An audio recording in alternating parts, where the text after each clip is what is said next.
Alright, we're going to look at two more examples here of transforming functions. So if we look at number 3, we're looking at j of x equals f of x minus 2.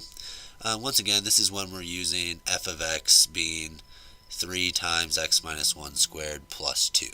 So we want to take this original function and we want to do the following transformation to it so we know what j of x is. So in this problem, if we look back at the original, notice that anything inside parentheses always represents your inputs to the function. So right now we're inputting an x, and you'll notice that our inputs to the function go there. So for instance, if I were to plug in a 2 for the x, I would plug in a 2 where the x is. Well, if you look at our j of x is the function x minus 2. So instead of plugging in an x like we did over here, anywhere where there's an x in our function, we now need to plug in an x minus 2. So when I rewrite this function as j of x, it needs to be equal to 3 parentheses. But now, instead of putting an x, wherever there was an x, I now need to put an x minus 2. And then that's still minus 1, because the x was minus 1. And then I add 2 to that. Okay? At this point now, it just becomes a problem where I need to simplify the inside. Notice that everything on the inside here is subtraction, so really this inner parentheses around the x minus 2 isn't doing anything, so I can actually get rid of it. So I get 3 times x minus 2 minus 1 squared plus 2.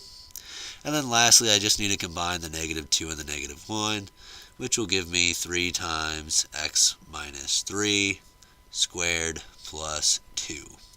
This new function will be my j of x. Okay? Alright, and then just one last example here. So once again, our starting function, f of x, was 3 times x minus 1 squared plus 2. And this time we want to do the transformation where we put a negative on it. Okay, so we're taking the opposite of f of x. We want to know what type of function k of x will be then. Well, it's going to be very similar to what we did in examples 1 and 2. Everything where there's an f of x, we're going to substitute in what the equation is equal to. So for instance, my k of x is going to be equal to the negative version, so I have to put parentheses. It's going to be the negative of everything that f of x is. So negative times 3x minus 1 squared plus 2.